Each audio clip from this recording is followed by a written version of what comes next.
ஓம் சாந்தி.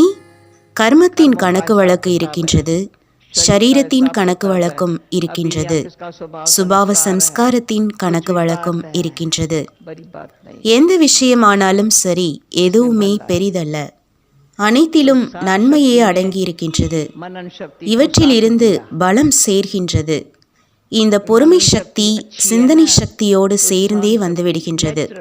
சிந்தனை சக்தி நன்றாக இருக்கிறது என்றால் பொறுமை சக்தி இயல்பாகவே இருக்கும். பிறகு பொறுமை சக்தி வந்துவிட்டால் அனைத்து சக்திகளும் அதோடு சேர்ந்து கையோடு கைகோர்த்து நடனமாட வந்துவிடும். ஒரு சக்தி கூட அப்படி இருக்காது, நான் உங்களோடு சேர்ந்து நடனமாட வரமாட்டேன் என்று. அனைத்து சக்திகளும் உங்களிடம் வந்துவிடும். ஓம் சாந்தி.